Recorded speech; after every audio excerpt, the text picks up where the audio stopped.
Heute sind wir beim Musikhaus Thomann in Treppendorf in der Klaviergalerie, beziehungsweise wollten wir in der Klaviergalerie drehen, aber da ist es brechend voll, sodass wir umziehen mussten oder durften in diesen tollen, friedvollen Raum mit lauter Flügeln. Also ich fühle mich sehr wohl hier und ich treffe Oliver Lederer, der Abteilungsleiter ist von der Klaviergalerie. Hallo Jörg, schön dich zu Hallo sehen. Olli. Ja, also eigentlich geht man ja in so eine Klaviergalerie und denkt da gar nicht drüber nach, was da organisiert werden muss. Man geht da rein und probiert einfach Klaviere und Digitalpianos, was auch immer. Aber ich könnte mir vorstellen, das ist doch ein gewisser Sack Flöhe zu hüten. Für Ja, da dich. muss schon einiges getan werden. Ja, ja, gibt so, der Tagesablauf ist so, die ersten Leute kommen um 8 Uhr. Um 8 Uhr Das geht's ist die los. Klavierstimme. Das hätte ich zum Beispiel nicht gedacht. Die schwärmen da schon mal aus. Wir haben einen sogar, einen Nachtschwärmer, der fängt manchmal schon um 6 Uhr an. Wahnsinn. Wenn er im Außendienst mal gerade weniger zu tun hat, dann kommt er um 6 Uhr schon in den Laden. Die schwärmen dann aus, überprüfen Instrumente oder schauen auch an der Theke, ob eventuell verkaufte Instrumente notiert sind und machen sich dann schon über die Arbeit, weil ab 9:30 Uhr macht dann der Laden auf. Okay, da öffnen sich die Pforten und die Leute strömen herein. Strömen rein. Vor allem an Tagen wie heute. Deswegen mussten wir jetzt gerade ausweichen. Ja, das ist wahrscheinlich je nach Tag unterschiedlich, aber dass jetzt so viele Leute da sind, gut, das hatten wir uns anders vorgestellt, aber nun sind wir hier. Das ist auch schön. Aber vielleicht kannst du gleich was zu diesem Raum sagen, der ja fernab von den Publikumsströmen ist. Ja. Das ist unser Raum, in dem ausschließlich exklusiv die gebrauchten Steinway Sons Instrumente stehen. Wir hatten die früher mal vorne mit im Laden, aber hat sich ganz schnell gezeigt, das passt nicht. Es passt für die Kunden nicht und auch für die Beratung nicht. Ich könnte mir vorstellen, man braucht ja auch wirklich Ruhe Ja. und Zeit. Zeit vor Ja. allem. Ja, ja.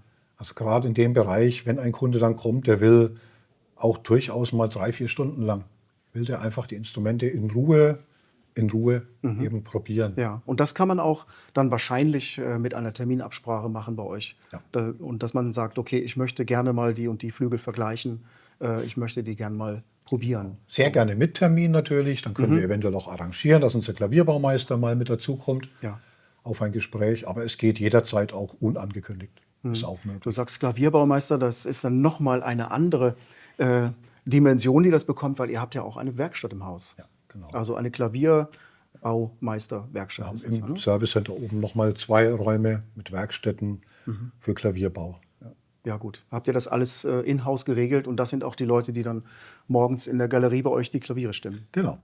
Gut, dann switchen wir rüber in die Klavierwerkstatt. Wir treffen hier Jürgen Gerke, der Klavierbaumeister von Thomann. Und ich würde gerne wissen, was ist eigentlich so dein Aufgabenbereich? Mein Aufgabenbereich ist, jedes Instrument, das ins Haus kommt, komplett durchzusehen. Das heißt, ich kümmere mich um die Stimmung, kümmere mich um die Intonation und Regulierung des Instruments, damit der Kunde im Prinzip sauber spielen kann und sich den richtigen Eindruck holen kann von dem Instrument. Ah ja, das klingt erstmal für mich so ganz einfach. Aber im Gespräch mit dem Oliver Lederer, da haben wir schon erfahren dürfen, dass es wesentlich mehr akustische Klaviere und Flügel im Haus gibt, als man im Laden sehen und anspielen kann. Also schätze ich mal, dass das doch eine Menge zu tun gibt. Ja, das ist es auch. Es gibt Instrumente, die bei uns im Lager stehen und im Prinzip dann warten, dass man sie abruft. Von jedem Instrumenttyp steht in der Regel einer im Laden zum Verkauf. Und wenn der rauskommt, holen wir uns den nächsten. Und dann geht das Ganze von vorne los. Dann wird das Instrument wieder komplett überprüft. Erst bevor es im Laden kommt, ist es in der Regel bei mir hier in der Werkstatt. Und dann mache ich eben diese ganzen Vorgänge durch, um Ja, was ist denn da sicherzugehen. überhaupt alles zu tun? Also wenn jetzt ein gebrauchtes, ich glaube, das Das ist ein ist ein älteres gebrauchter. Instrument. Genau. Was ist da eigentlich alles zu tun, wenn das wieder in den Verkauf gehen soll? Das Wichtigste am Instrument ist der Ton, dass der stimmt, dass der passt. Und jedes Instrument, das älter ist, wird sozusagen wie ein Autoreifen, wird der Hammerkopf abgespielt. Der hat dann tiefe Rillen drin und der sollte normal nur mit einem Punkt treffen, damit er die richtige Frequenz trifft.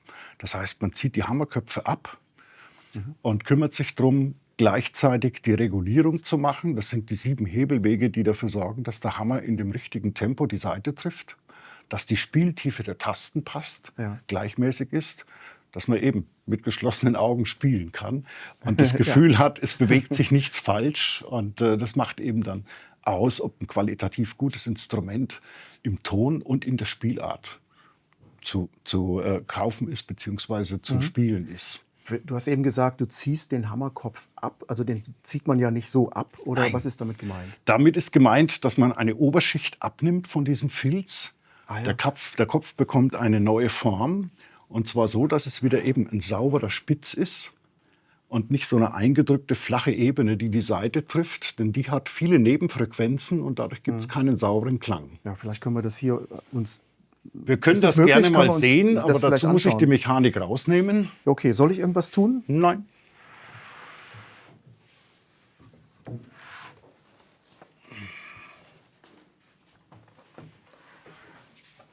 Aha. Ja, den Anblick hat man selten. Ja, wir sehen die Mechanik auf der Rückseite, weil ich eben Zum Glück, weil das heißt ja, wenn man das sieht, ist das Klavier kaputt oder Das ist verbesserungsbedürftig. Genau. Da haben wir den Vorgang eigentlich schon gemacht. Man sieht hier deutlich, dass nur noch ein kleiner Punkt von den vorhergehenden Saiten trifft. Der wird dann am Schluss nochmal im Instrument nachgebessert, genau auf die Saitenebene, damit er alle 3 Saiten gleichzeitig trifft. Aha. Das kann man also Okay. hier nicht machen. Und wenn man den Hammerkopf abzieht, sorgt man eben dafür, dass diese Form erhält. Und dazu nimmt man eben ein feines Schleifpapier, wie hier, so einen kleinen schmalen Rand, überprüft den Hammer, wie er in der Form aussieht.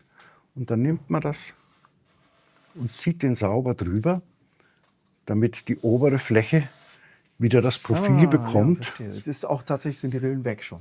Genau, Die kann man sehen schon Sie? nicht mehr sehen. Die sind jetzt auf die Seite gelegt. Und das fängt man halt mit einem gröberen Papier an. Und am Schluss nimmt man dann ein ganz feines, das man als Mensch fast nicht mehr fühlt, Tausender Schleifpapier und macht die Oberfläche richtig schön glatt.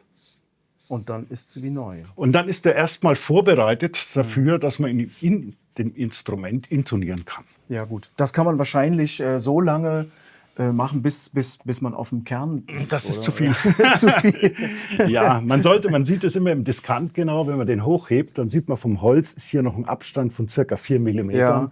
Das heißt, okay, er hat auch Kraft auf der Seite, da muss man dann prüfen, ob der Filz auch noch die richtige Spannung hat. Wenn das nicht mehr der Fall ist bei Instrumenten, die, sagen wir mal, mehr wie 70, 80 Jahre alt sind, nur Köpfe weg und neue Köpfe aufleimen. Und dann hat man wieder Spannung. Auch die muss man dann erstmal wieder in die Form bringen und auf die Seite genau einrichten. Ja, es ist ganz schön viel Arbeit und auch sehr viel Präzision, die da Ist verlangt ist. filigran und man muss einfach das Gefühl auch haben, wie das dann am Schluss eben... Man stellt sich eigentlich schon vor beim Abziehen, wie klingt das Instrument, weil man eben prüft, wie ist die Spannung, wo verlagert sie sich, gibt es einen milden Ton, gibt es einen kräftigen Oberton. Und das lässt sich alles beim Vorintonieren bzw. Hammerkopf bearbeiten schon ungefähr abstimmen. Ja, das wird dann nochmal fein justiert, Im dass man eben Instrument, herausbekommt, also wie soll sich der Klang verhalten. Beginnt er bei einem sehr sanften Pianissimo oder Genau. eher dumpfer oder soll das schon viel Obertöne haben? Ja. Bei den meisten Instrumenten, die älter sind, ist es so, dass die dann keinen Oberton mehr haben, weil der Kopf einfach die Verlagerung der Spannung hat und oben so eine Rille entsteht. Ja.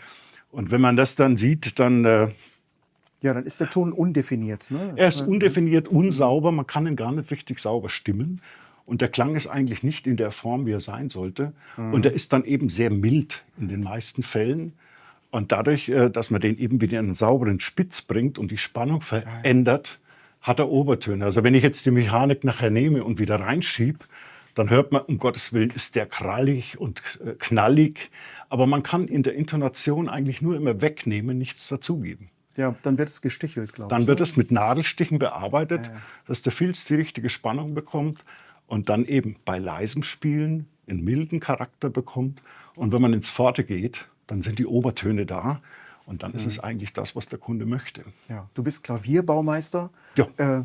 Du machst das auch schon eine Weile. Das ist ja ein Ausbildungsberuf. Das ist ein Ausbildungsberuf. Und der geht in der Regel immer so, dass man sich irgendwann mal wünscht, mit Musik zu arbeiten, handwerklich tätig zu sein, Und das kam bei meiner Seite von meiner Lehrerin, Musiklehrerin aus meiner Realschulzeit, die den Herrn Seiler kannte, Pianofabrik in Kitzingen. Ja. Aus der Ecke komme ich her.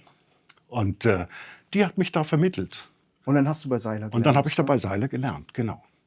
Und habe mich da eben auch um Regulation gekümmert, war in verschiedenen Bereichen unterwegs. In der Fabrik wird dann neu gebaut. Da hat man alle Arbeitsvorgänge, die man braucht später. Und die Ausbildung ist ja erstmal Klavierbauer und dann machst du nochmal die nächste Stufe zum Klavierbaumeister, oder? Richtig. Ja. Die habe ich mir aber ein bisschen Zeit gelassen, denn ich glaube, man braucht ein bisschen Erfahrung, bevor man das macht. Wenn ich dir so zuhöre, glaube ich das. Mein frisch gebackener Klavierbauer sagen sie immer so, jetzt bin ich fertig. Und dann geht eigentlich die Lehre erst so richtig los. Man lernt ja zum Beispiel in so einer Fabrik und kennt nur diesen einen Typ, Seiler in meinem Fall. Ja, sicher. Und wenn man dann irgendwo im Außendienst arbeitet, was ich danach gemacht habe, lernt man alle Instrumenten kennen. Angefangen von den ganz Kleinen bis zu den ganz Großen in Konzertsälen.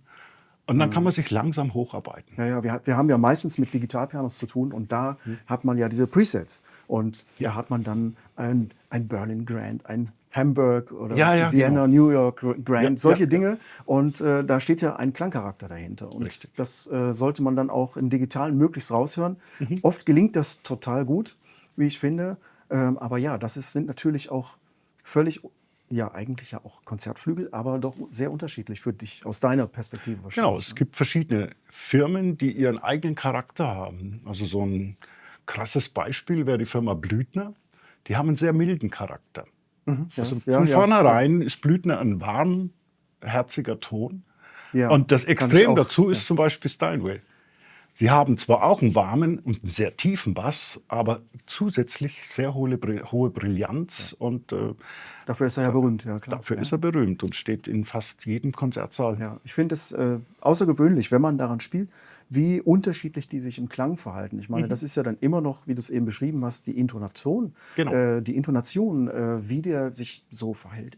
Aber dieser unterschiedliche Charakter, wenn man jetzt einen Bösendorfer spielt oder einen Steinway, die sind brillant, aber jeder auf seine Art und Weise. So, das Genau. ist wirklich erstaunlich. Das entsteht eben durch die Intonation. Und da wird dann eben bei eben Blüthner darauf geachtet, dass diese spitzen Obertöne gar nicht da sind. Und die muss man wegintonieren.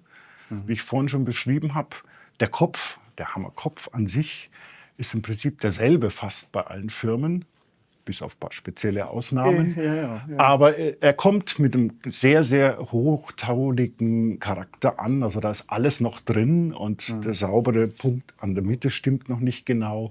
Ist im Prinzip alles erstmal aufs Gröbste rausgenommen. Und dann wird er im Instrument selbst auf den Charakter des Instruments gemacht. Und die besten Instrumente ist nach wie vor, wie bei einer Geige auch, alte Instrumente, gut revidiert, 100 Jahre alt. So stehen sie auch in allen Studios oder auch in allen Konzertsälen. Ja. Und da lässt sich dann ein ganz anderer definierter Ton machen. Ja. Denn das Oder ist eben auch bei euch hier in dem Flügelraum. in dem das sind ja auch- Flügelraum, das ist einfach der Charakter, der dann jedes Instrument mit sich bringt und den muss man halt auch finden.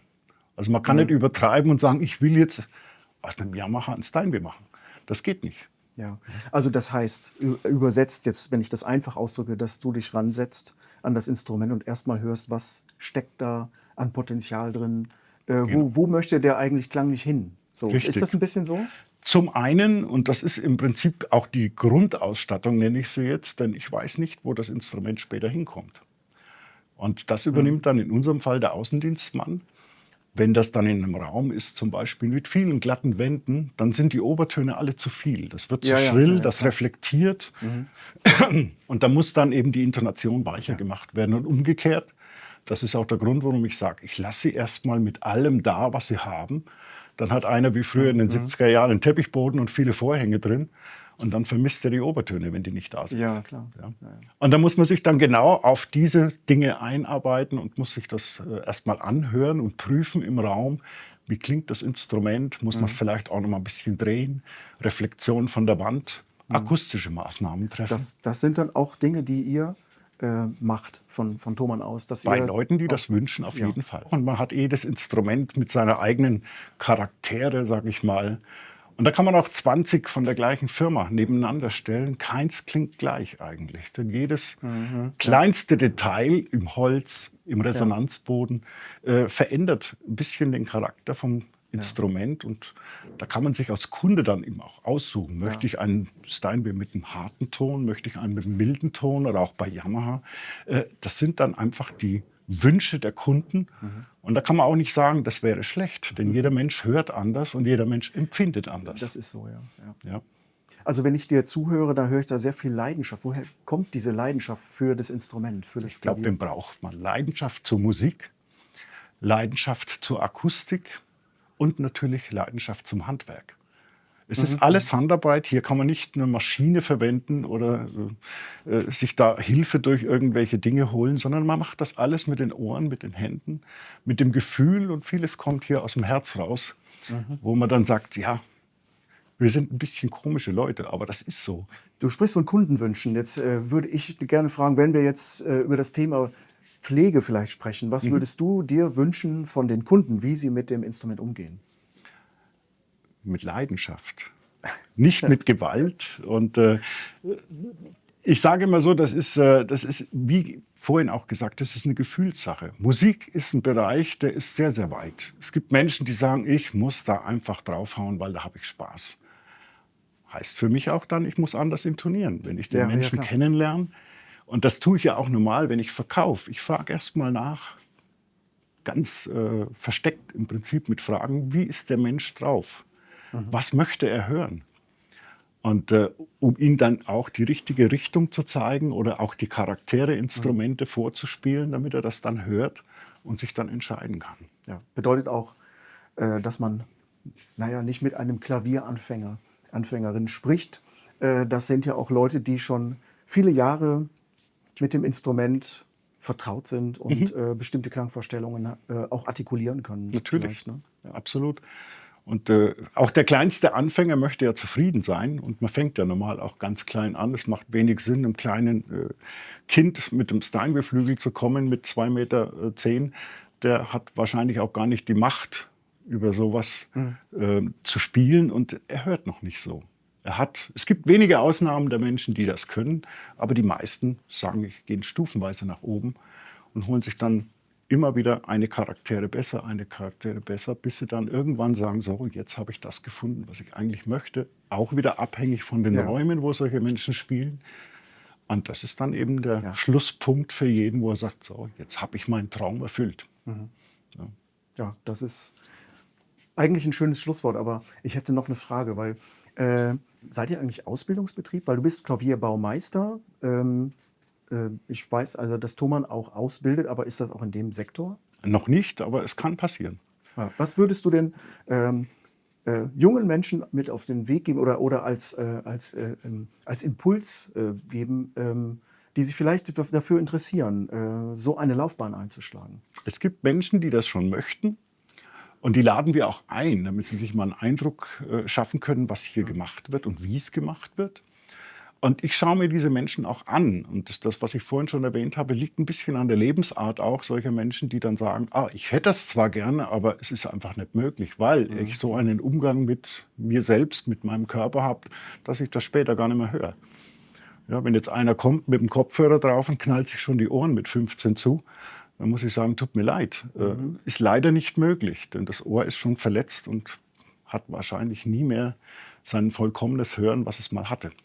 Ja. Und das gehört zu 90% zu unserem Beruf. Hören mit den Ohren, nicht mit einer Maschine oder irgendeinem Aufnahmegerät, Abspielgerät, sondern die Natur hören. Ich habe es ja auch eben beobachten können, du stimmst das Klavier mit dem Ohr. Also ich habe kein Stimmgerät gesehen, nur eine Stimmgabel, die den Ton vorgibt und dann gehst du eigentlich durch die Oktaven und stimmst. Ich hole mir einen Ton, den Kammerton von einem A mit 440 oder auf Kundenwunsch 42, 43 Hertz. Und nach diesem einen Ton lege ich eine sogenannte Temperatur über eine Oktave. Und nach dieser Oktave wird dann das restliche Instrument gestimmt. Auch wieder abhängig von dem, was gespielt wird. Denn es gibt Stimmungen, die kräftig in der Aussage sind, mit schnellen Dezimläufen zum Beispiel, oder mildere Charakter. Und die muss man sich dann halt suchen. Ist beim normalen Kunden nicht der Fall, aber im Konzertsaal oder im Studio ist das ganz, ganz wichtig. Ich könnte dir stundenlang zuhören. Ich finde das ganz toll. Aber ich glaube, wir schalten wieder zurück in das andere Interview mit dem Oliver Jo. Lederer. Und ich danke für das tolle Gespräch. Also in der Klaviergalerie habt ihr ja jede Menge verschiedene Instrumente. Und zwar akustische wie auch digitale. Und eigentlich alles, was so Rang und Namen hat, oder? Akustisch, digital, ich würde doch mal sagen, so gut wie alle Marken.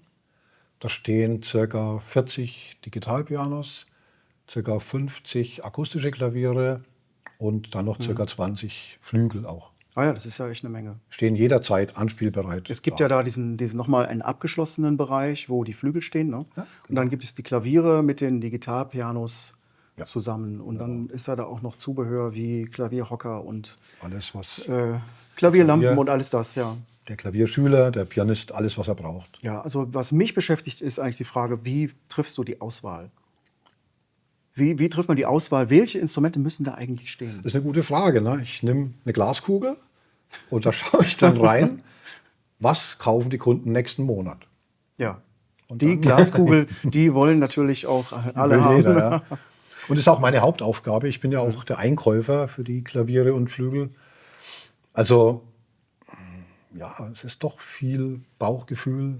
Ich würde mal sagen, du machst das auch nicht seit gestern. Ja, ja. Du hast da schon auch Erfahrung und weißt, welche Modelle könnten dann im Markt wirklich interessant werden. Ja, es gibt schon auch Erfahrungswerte, dass man jetzt weiß, dieses kleine Klavier, das wird wirklich viel gekauft, gerade Schulanfangszeit.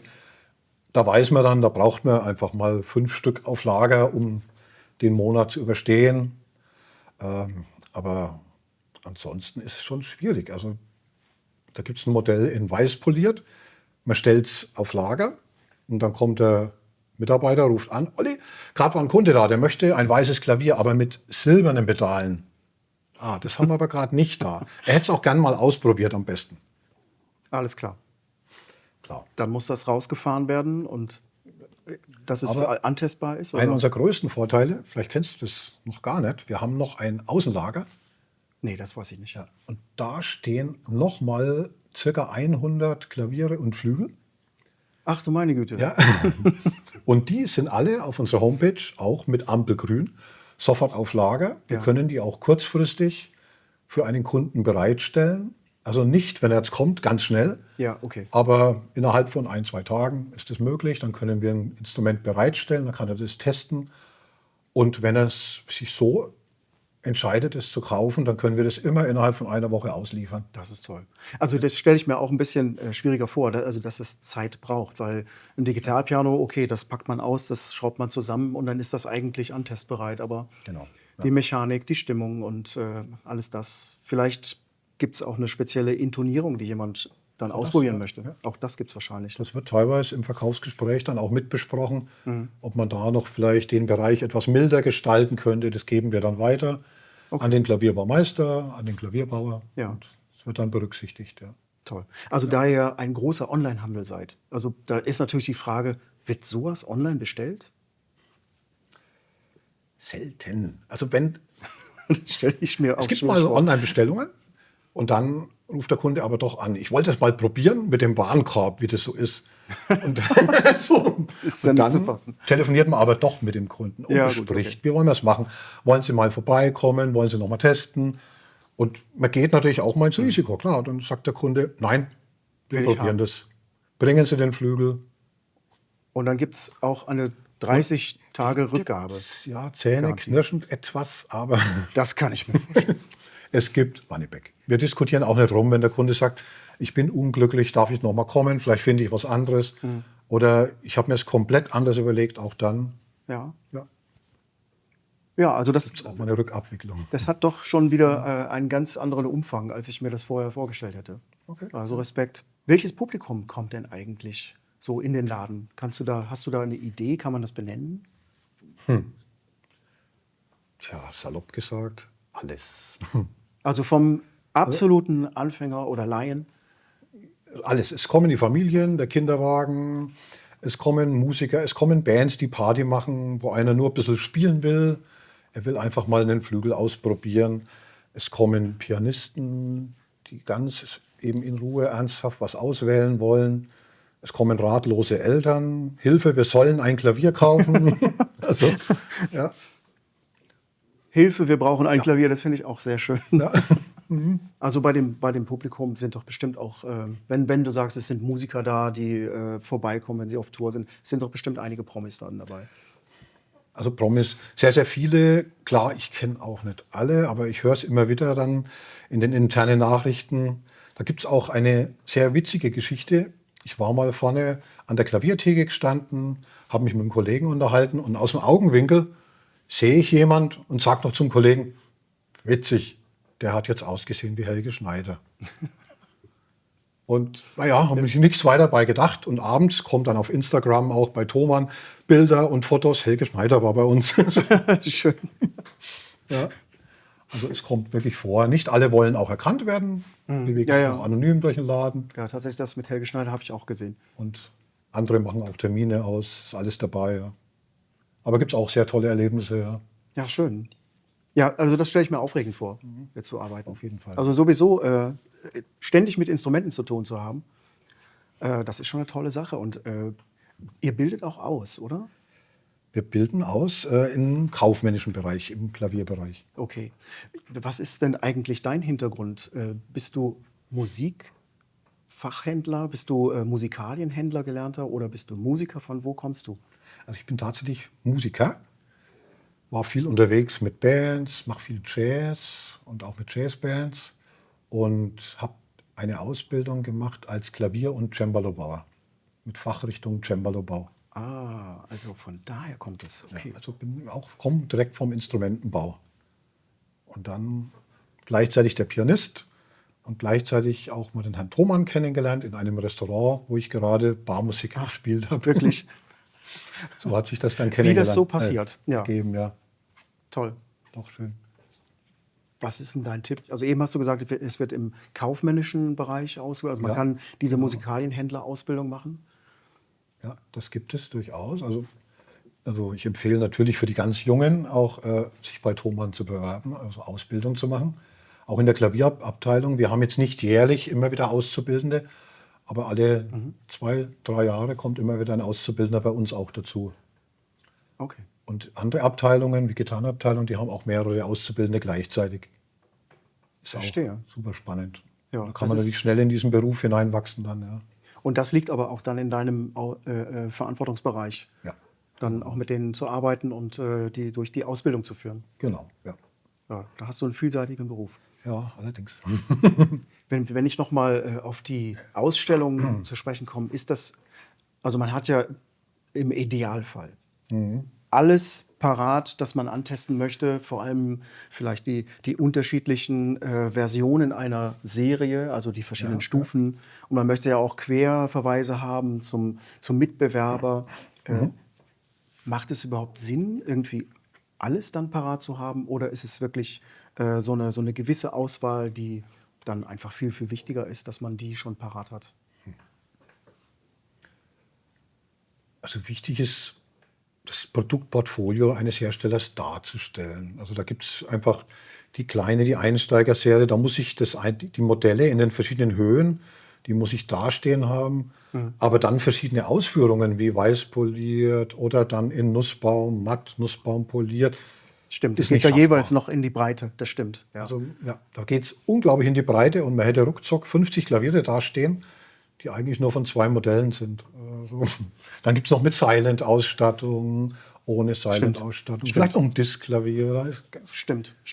Es verzweigt sich unglaublich weit. Ja. Ja, das kann ich mir vorstellen. Also gerade bei den Digitalpianos, da hätte man ja auch Auch, im Nu auch eine Halle von wahrscheinlich 100 Digitalpianos. Ja. Wobei es bei Digitalpianos einfacher ist, weil wenn ich das Schwarzpolierte ausprobiert habe, kenne ich das Schwarze, das Weiße, das Rote, die kenne ich dann schon genauso, weil die klingen ja alle gleich.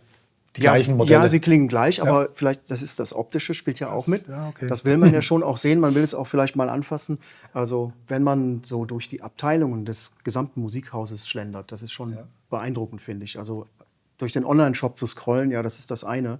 Aber wenn man dann wirklich alles vor sich stehen sieht und man kann das ja auch alles anfassen und Riecht, antesten, anfassen, ja, ja, genau. ja. Das ist ja wirklich auch eine Erlebniswelt. So, da fällt mir ein, ja, Thomann feiert 70-jähriges Bestehen dieses Jahr. 70 Jahre, Das, ja. das ist schon, also du bist ja bestimmt nicht 70 Jahre dabei, aber wie lange bist denn du dabei? Ganz, aber wenn ich es jetzt verrate, das lässt auf mein Alter schließen natürlich. Aber ja, 2003. Ja, Also ich bin okay. jetzt doch 21 Jahre dabei. Habe da den Herrn Thomann kennengelernt und ja, hat sich als großes Glück Ja, herausgestellt. Ja, super. Und das ja, 70-jähriges Bestehen, das ist natürlich eine tolle Sache. Also das ist schon auch bestimmt ein tolles Gefühl. Tolles Gefühl, auf jeden Fall. Da ein Teil zu sein und das Wachsen zu sehen. Ja, ein Gebäude nach dem anderen. Und Und ja, man arbeitet gern hier bei Thomann. ja, sehr gern. Das ist ja, wenn man schon seit über 20 Jahren dabei ist. Ja. Und immer noch familiäre Stimmung. Ja. Obwohl es gewachsen ist, seit ich dabei bin, von 200 Mitarbeitern bis auf jetzt sind es ja fast schon 1800. Wahnsinn, das ist wirklich ein Riesenschritt. Riesenschritt. Gut, das ist natürlich nicht so aus den Wolken gefallen, das ist über die Jahre, hat sich das entwickelt. Aber hast du manchmal auch das Gefühl, das wächst uns über den Kopf? Oder, also es ist schon auch wirklich sehr weitläufig, wenn man hier über den Campus läuft. Das ist ja ein Kopf, Riesending ja, geworden. aber man muss schon immer wieder viel arbeiten. Man muss schon aufpassen, dass man die Pyramide nicht falsch rum aufbaut, weil es soll ja nicht umfallen. Nee. Also es gibt immer viel zu tun, viel zu kommunizieren. Aber ich glaube, du hast schon gemerkt, wir sind alle sehr fleißig und Ja, allerdings. arbeiten ja. auch tagtäglich daran, besprechen viel miteinander. In der Klavierabteilung auch. Wir haben ja angefangen mit 2, 3 Personen und sind jetzt 13 Personen in der 13 Klavierabteilung. Leute seid ihr. Und dann habt ihr so ein rotierendes System. Ich habe das Gefühl, ich habe noch nicht alle kennengelernt. Wahrscheinlich nicht. Ich würde zum Abschluss gerne noch mal einhaken bei der Auswahl der Instrumente. Ja. Was würdest du denn empfehlen, also wenn jetzt Anfänger oder ja, Familien, wie du es eben Ja, auch beschrieben ja. hast, wenn die reinkommen, worum geht es da eigentlich? Was wollen die? Ja, ich würde empfehlen, also wenn jemand schon ein bisschen spielen kann, da habe ich auch einen großen Tipp, weil ich erlebe immer wieder im Laden, es kommen Leute mit einem Notenblatt, mit einem Musikstück, was sie aber noch lang nicht souverän beherrschen und setzen sich dann an ein Klavier nach dem anderen und man merkt immer, der Fingersatz. Oh, und jetzt klar, du langsamer hörst das Pedal. natürlich. Und dann fällt mir auf, die konzentrieren sich eigentlich bei jedem Klavier nur auf dieses Stück und auf die Fehler, die noch drin sind. Und nicht auf den Klang. Und ich denke mir immer, da kann ich kein Instrument auswählen. Ja. Ich versuche dann auch immer zu helfen, langsam, vielleicht auch mal das Stück weglegen und einfach nur drücken, einfach nur erleben. Wie klingt es? Ja, Diesen ja. Kreislauf, drücken, Ton, Ohr, also das wahrzunehmen und dann vielleicht zu spüren, das klingt mir sympathisch, das klingt mir nicht sympathisch. Ja, genau. Da fühle ich mich wohl, nicht wohl. Schwieriger wird es dann, wenn jemand kommt, der null spielt. Ja, Ist okay. Ja, natürlich darauf angewiesen, jemandem zu vertrauen. unbedingt. Oh, ja, klar. Das kann der Verkäufer sein, natürlich. Also wir helfen da sehr, sehr gerne. Spielen dann auch gerne mal vor, Ja. die verschiedenen Also spielen auch Instrumente. alle, die in der Spielen Klavier. alle. Ja. Klavier Alle können arbeiten. zumindest ein paar Stückchen spielen. Und wir helfen da sehr gerne. Oder, was ist auch, was ich oft miterlebe, dass der Musiklehrer, dass der mitkommt. Ah ja, das ist natürlich auch immer eine gute Variante. Oder dass der telefonisch ein bisschen vorsondiert. Was habt ihr denn für Instrumente? Interessant. Was sollten Sie denn ausprobieren? Was kann man denn empfehlen? Aber am besten ist natürlich, wenn sogar der Lehrer noch mitkommt. Ist halt doch nochmal eine Vertrauensperson zusätzlich. Ja, unbedingt. Ist ja auch jemand, der schon diese Hörerfahrung hat und sagen kann, alles Auch das, klar, ja. das ist vielleicht schon also vielleicht ein bisschen zu weit für dich, das Instrument, vielleicht fängst du einfacher an oder so, dass man das vielleicht schon ein bisschen kanalisieren kann. Ne? Ja, weil das kann doch ein recht erdrückendes Problem sein für so Familienvater, für die Mutter, wenn sie dann dastehen. Das hat es schon mal gesagt, ne, wir sollen ein Klavier kaufen.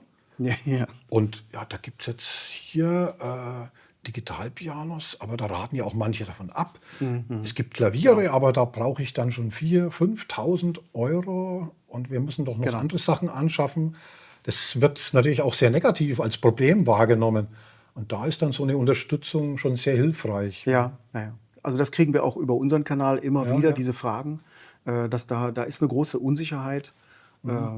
Ja klar, das kann man sich ja auch vorstellen. Also wenn man bisher, wenn es um digitale Geräte geht, ja. wenn man eigentlich den Umgang mit einem Smartphone kennt und da eine Wertigkeit damit verbindet, aber noch niemals ein Musikinstrument in den Fingern hatte, dann ist da eine ganz andere Wertschätzung schon mal im Vorfeld. So. jeden Fall, Und auch ja. eine Unsicherheit, ja, dann ist ja auch die Aussage oft, dass dann ein Digitalpiano für 500 Euro, das ist so teuer. Und wir denken dann, ja, das ist so der Einstieg. Geht's Ne? überhaupt erst mal los? Da fängt es so langsam an, Spaß zu machen. Das ist ja toll, dass auf wirklich in der Breite die Hersteller tolle Technik da inzwischen einbauen. Das ist ja schon Ja, ne? wirklich spielbar. Ne? Natürlich, besser geht immer. Ne? Ja, aber es ist natürlich auch so, dass man mit so einem günstigen, auch so ein Digitalpiano für 500 Euro, man kann damit anfangen. Man kann damit lernen. Man kann damit auch ein Pianist werden. Das ist durchaus alles möglich. Aber man sollte den Eltern, dem Schüler doch die Chance geben, auch mal alles erstmal kennenzulernen. Ja. Und dafür ist so ein Laden eben wunderbar. Denke ich auch. Also wir kennen uns ja aus mit der Materie und das geht mir aber jedes Mal so, wenn ich ein Instrument anfasse, dann habe ich ein Gefühl dafür, dann kann ich das einschätzen. Und ich merke dann auch, wenn man drauf spielt und der Klang kommt zurück über die Lautsprecher, dann merkt man, da kommt ja wirklich was zurück. Ja, ja. Und das ist schon mal wichtig, also dass dieser Kontakt besteht. Also dann sagt mir das auch was, dieses Instrument. Und wenn das einfach nur so der Tastendruck ist, den man macht und dann macht es Pling, Pling, ja. da hat man keinen Bezug dazu. Ja, genau. Ja, Oliver, das war ein sehr interessantes Gespräch. Vielen Dank für deine Zeit Danke dir auch. und weiterhin viel Erfolg. Dankeschön.